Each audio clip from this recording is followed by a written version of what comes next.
Hello po sa inyong lahat.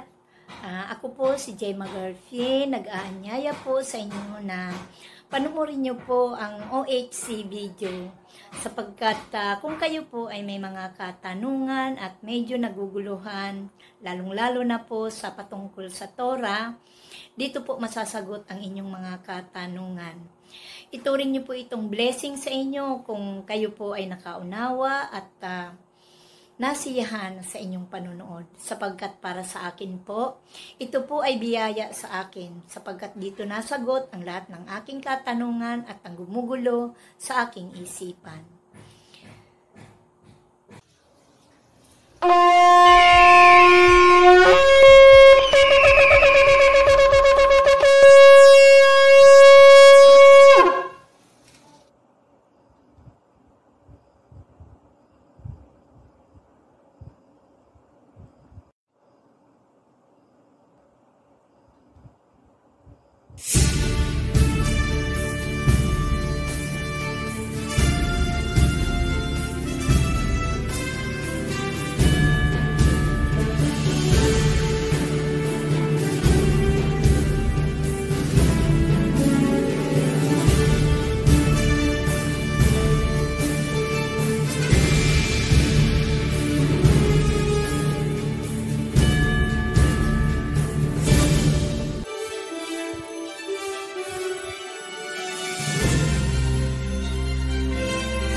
Masayang balita mga Ophirians, sa pagpapatuloy ng ating pagtatalakay tungkol sa banal na pangalan, magpapauna muna tayo ng konting paalala. Una, kailangang napanood nyo ang part 1 dahil hindi nyo lubos na mauunawaan itong video kung lalaktawan ang first part. Ang inyong malalaman sa videong ito ay isang banal na pangalan na hindi dapat kutsain at gamitin ng walang katuturan. Sa madaling salita, kailangan nating ingatan, igalang, at pakang banalin.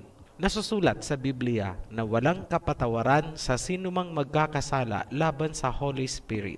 Mark chapter 3 verse 28 hanggang 29. Truly I tell you, people can be forgiven all their sins and every slander they utter. But whoever blasphemes against the Holy Spirit will never be forgiven. They are guilty of an eternal sin. Sinasabi ng talata na ipagpapatawad ang lahat ng kasalanan, ngunit walang kapatawaran sa sinumang magkakasala laban sa Holy Spirit. Kasama po dyan ang pagyurak sa banal na pangalan. Magkasala na tayo sa ibang bagay, wag na huwag lamang sa kanyang pangalan. Noong unang isinalin ang Biblia, ang ginawang pagtakwil sa banal na pangalan at ipinalit dito ang pangalan na hango sa mga Diyos-Diyusan ay tahasang pagyurak, blasphemy laban sa Holy Spirit. Ganon din ang patuloy na pagtatangkilik sa mga pangalang nauugnay sa mga Diyos-Diyusan. Kung susuwayin nyo ang paalala namin, nasa inyo na po yan.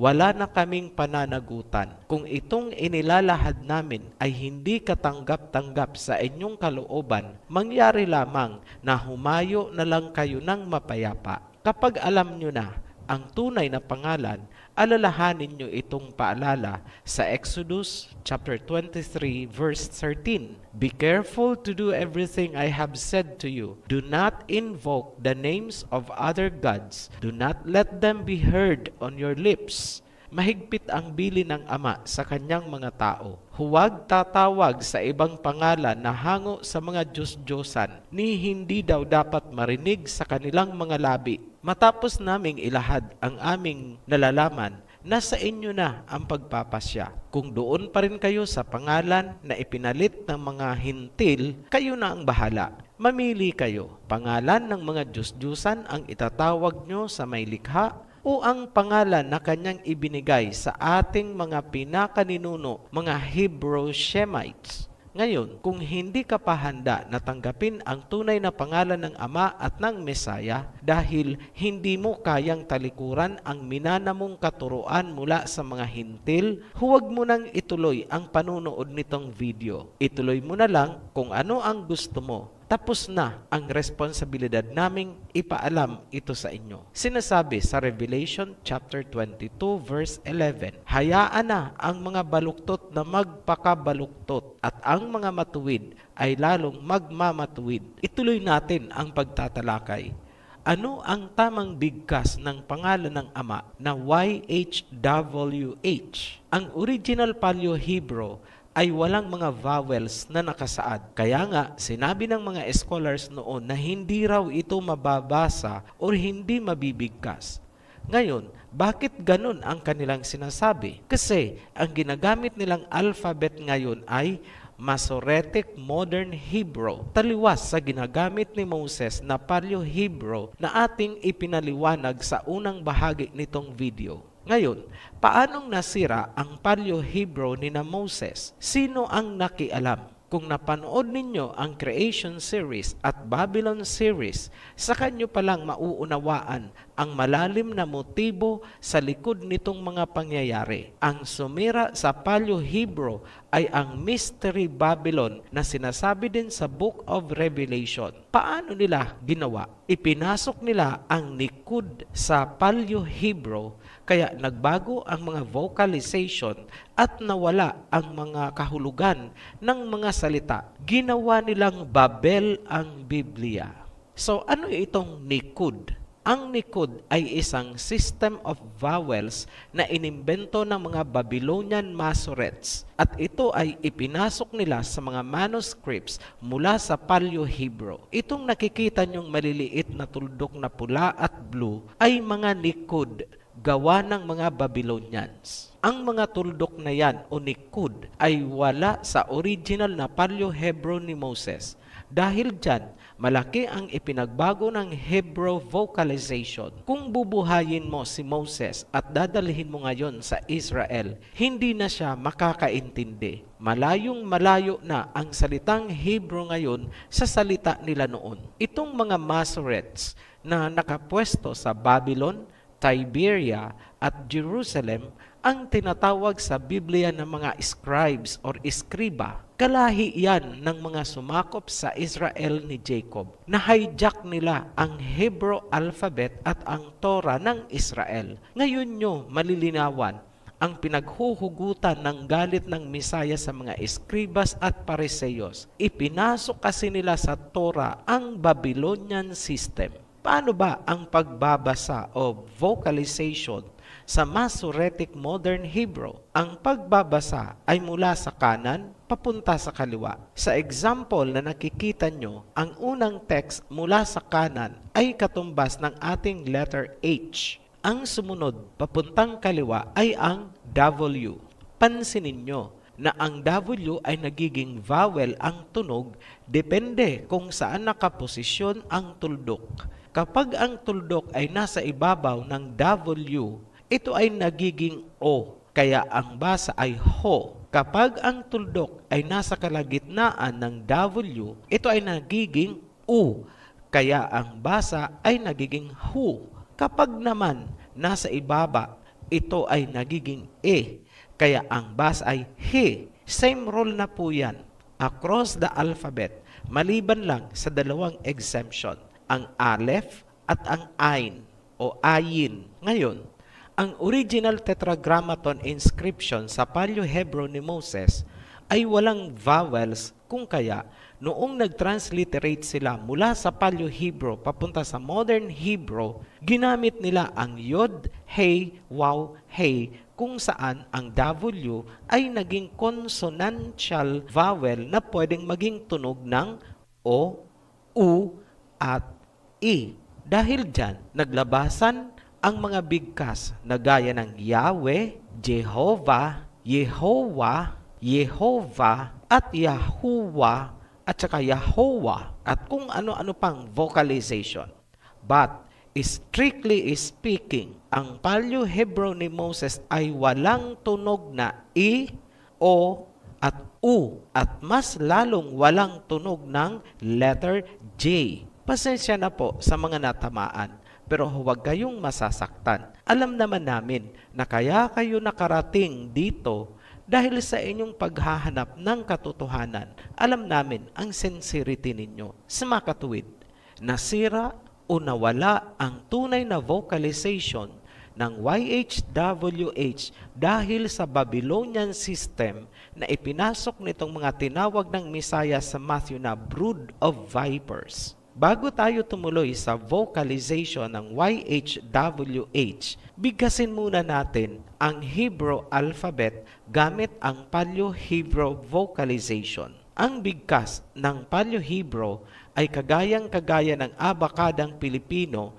bago pa ipinasok ng mga Kastila ang katon. Tanungin nyo na lang po ang mga lolo at lola nyo na inabutan ang katon. Yung BLL, SH, parang ganyan ang tunog. Alam yan ng mga lolo natin. Ang alpabetong Pilipino natin ay naka-default sa tunog ng A, kagaya ng ancient Sanskrit na pinaniniwalaan ding galing sa ancient Paleo-Hebrew ni Moses. Lahat ng syllables and vocalization sa Paleo-Hebrew ay tunog ng A maliban sa Ain or Ayin. Subukan nating magbasa ng Paleo-Hebrew ni Moses. Simula po ito sa kanan, papunta sa kaliwa. Magsimula tayo sa unang linya. A, Ba, Ga, Da, Ha, Wa, Za, Ka, Ta, Ya, Ka, La, Ma, Na, Sa, Ay, Pa, Taza, Kwa, Ra, Sya, Tha. Familiar po ba sa inyo ang tunog?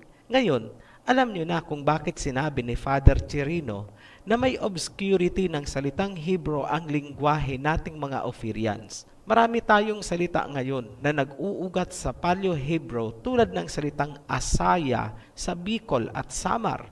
Marami po yan at hindi lang basta katunog lang dahil pareho ang meaning sa Hebrew. Ihihiwalay natin yan ng topic in the future. Ngayong alam na natin ang Paleo ay nakadefault sa A, mauunawaan na natin bakit hindi naglalagay ng A o Aleph sa pagitan ng mga consonants. Ganyan ang pagkakasulat ng ancient writings ni Moses. Understood na kasi sa kanila na ang tunog ay A dahil yun ang kanilang lingwahe. Para patunayan natin na nakadefault nga sa A, here is our reference. Ayon sa librong isinulat ni Charles William Wall, ang pamagat ay Proofs of Interpolation of the Vowel Letters in the Text of the Hebrew Bible and ground thence derived for a revision of its authorized English version. Sinabi niya na ang inspired writings ay walang nakasulat na vowels. Ang ancient Hebrew prototype ay may single vowel na A. Ibig sabihin, ang prototype ay napakasimpleng alphabet gaya ng Sanskrit na nakabase din sa A. Ngayon, puntahan natin ang YHWH. Hindi po natin pwedeng i-vocalize ang YHWH gamit ang tunog ng Yod-Hey, Waw-Hey ayon sa modern Masoretic Hebrew dahil gaya ng paulit-ulit nating sinasabi, ang Paleo ay nakabase sa A by default. Basahin nyo ngayon ang YHWH na naka-default sa A. Lalabas ang pangalan ng ama ay Yahweh. Ophirian, bakit hindi nilagyan ng isa pang A sa dulo? Hindi ba dapat naging Yahweh? Hindi po, kasi ang A ay binibigkas kung may susunod pang syllable. Kung wala nang susunod na syllable pagkatapos ng last letter, hindi na po bibigkasin ang tunog na A. Gaya halimbawa ng salitang Yada. Ang ibig sabihin niyan ay praise o pagpupuri. Hindi po binabasa na Yadaha. Ang pangalan ni Isaiah sa Hebrew ay Yashaya, hindi po Yashayaha. Isa pang halimbawa ay ang pangalan ni Judah. Ang pangalang Judah ay kombinasyon ng dalawang Paleo-Hebrew word na Yahawa at Yada. Ang kinalabasan ay Yahawada na ang ibig sabihin ay Praise Yahweh. Noong isinali na sa English ang Yahawada, ito ay naging Judah. Pansinin kung paanong nawala ang totoong meaning na praise Yahweh sa English name na Judah. Ngayon, paanong nabuo ang pangalang Judah? Basahin natin ayon sa English translation. Wala tayong gagawing correction. Genesis chapter 29 verse 35. And she conceived again and bare a son. Now I will praise the Lord. Therefore she called his name Judah. Pansinin na kaya pinangalanan daw na Judah ay bilang pagpupuri sa Creator. Yun ang ibig sabihin ng pangalang Judah. Pero sa English translation, hindi mo na makikita ang koneksyon ng praise the Lord sa salitang Judah na wala. Pero malinaw kung ibabalik mo sa Paleo-Hebrew. Itong now I will praise the Lord sa Hebrew ay Hapaim, Awada, at Yahweh. Ituloy natin. Ito namang therefore she called his name Judah. Ito po yung proposed reading. Aukan, Kwaraa, Shamwa, Yahweh, Da. Sa mga nagsasabi na Ahaya ang pangalan ng ama, hindi po yun ang pangalan. Ang Ahaya ay nasalin na I am that I am. Sa Hebrew ay Ahaya, Ashar, Ahaya. Hindi po yan pangalan. Gaya ng naipaliwanag natin, ang pangalan ni Judah sa ancient Paleo-Hebrew ay Yahweh Da at hindi Ahaya Da. Likewise, ang tribe of Judah sa ancient Hebrew ay Mata Yahawada at hindi Mata Ahayada.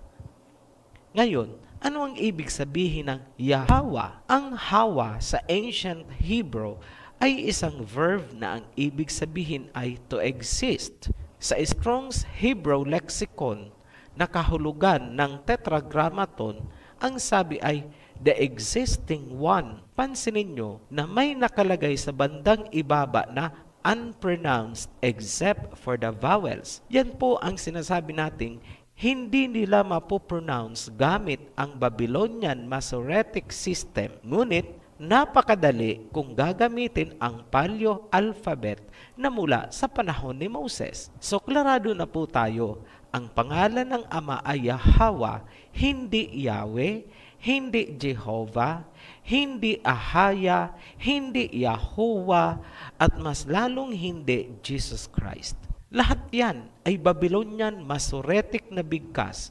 Yan ang labis na ikinagagalit ng Mesaya sa mga eskribas, Sadducees at Pariseyos. Ngayon, ano naman ang pangalan ng anak na Mesaya? Gagabayan tayo ng mga susunod na talata na aming ibibigay. Matthew chapter 3 verse 17. And suddenly a voice came from heaven, saying, This is my beloved Son, in whom I am well pleased. Ano ang dapat tandaan sa talata?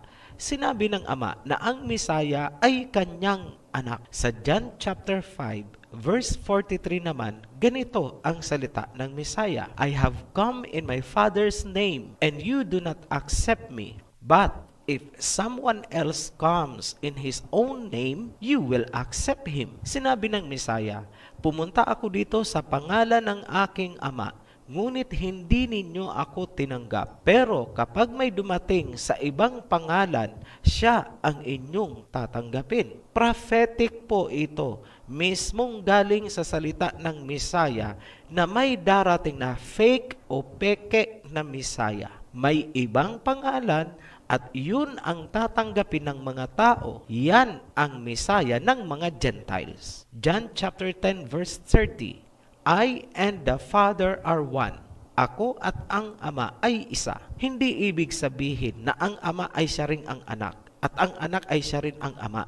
Ang ibig sabihin niyan ay kung ano ang pangalan ng Ama, yun din ang taglay ng anak. Halimbawa, kung ang Ama ay De La Cruz din ang dadalhin ng anak dahil ang sabi, ako at ang Ama ay isa. Hebrew ang pangalan ng Ama. Hebrew din ang pangalan ng anak. Kung ano ang nature ng Ama, yun din ang nature ng anak. Kung ang Ama ay Diyos, kumbaga Diyos ang gusto nyong itawag, ibig sabihin, ganun din ang anak. Hindi pwedeng ang Ama ay divine spirit, ang anak ay mortal flesh na tao lamang. Oo, nagkatawang tao siya noon. Pero hindi ibig sabihin na tao pa rin siya hanggang ngayon. Baka nakakalimutan nyo na umakyat ang anak at naupo sa trono katabi ng ama. Ephesians chapter 1 verse 20 hanggang 23. Basahin nyo po yan. Tapos sabihin yung tao lang. Check your logic. Ngayon, basahin natin ang John chapter 14 verse 6. I am the way, the truth, and the life. No one comes to the Father except by me. Napakaliwanag at napakasimple ng sinabi. Walang ibang daan papunta sa Ama kundi ang anak. Saan ka dadaan kung ayaw mong tanggapin ang tunay na identity ng anak? Ngayon, para sa mga believers, ano ang implikasyon ng mga ito? Kung gusto mo makarating sa Ama, kilalanin mo ang kanyang pangalan at dumaan ka sa anak. No one comes to the Father except by me. Kailangang kilalanin mo ang anak gaya ng pagkilala mo sa Ama. Dahil I and the Father are one. Kung ano ang pangalan ng Ama, bit-bit at nasa pangalan ng anak. Dahil ako at ang Ama ay isa. Ngayon, bakit pumunta dito ang Mesaya?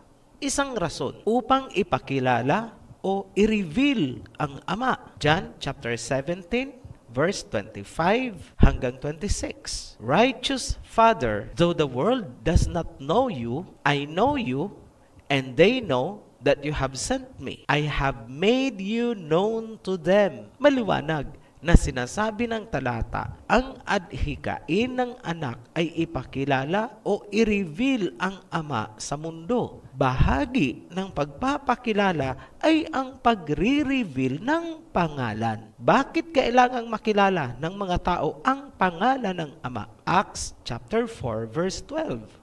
Salvation is found in no one else, for there is no other name under heaven given to mankind by which we must be saved. Maliwanag na sinabi, walang kaligtasan sa sino mang hindi kumikilala sa tunay na pangalan ng Ama dahil walang ibang pangalan na ibinigay na makakapagligtas. Biblia po ang nagsabi niyan, hindi po kami. Direkta, kung gusto nyo kayo ang magbasa, andyan ang verse. Word for word. Ayaw nyong tanggapin? Nagagalit ka? Bahala ka. Walang pumipilit sa'yo. Hindi mo rin kailangang makipagdebate o makipagtalo sa amin. Just take it or leave it. Bilang konklusyon, dahil ang pangalan ng Ama ay Yahweh at alam na nating ang Ama at ang anak ay isa. Ibig sabihin, ang pangalan ng anak ay Yahweh Shai. Ang Yahweh Shai ay nangangahulugang Yahweh is salvation. In the same manner na ang pangalan ni Joshua sa Hebreo ay Yahweh Shai din. Pareho sila ng pangalan. Ay nangangahulugan ng Yahweh is salvation. Yan ang context kung paano muling ni-reveal ng Messiah ang Ama sa Israel ni Jacob. Ang Yahweh at ang Yahweh Shai ay dapat nating ingatan at pakang banalin. Thou shalt not take the name of Yahweh thy Elohim in vain, for Yahweh will not hold him guiltless that taketh his name in vain. 10 Commandments po yan. Sa susunod na video, Part 3, ipapaliwanag namin paano nagkaroon ng mga salitang Jesus Christ, Lord, at God. Mga salitang ipinasok ng mga nag-translate ng Biblia. Saan galing ang mga salitang yan? Malalaman nyo sa susunod na video nitong series. Muli po kaming nagpapasalamat sa inyong patuloy na pagsubaybay sa ating series. Para sa mga new subscribers, welcome home to our heritage. At para sa lahat, be blessed. At kung kayo po ay naliwanagan at nasiyahan sa inyong mapapanood, paki-like and share lang po. Follow the link po. Nasa baba lang. Thank you po.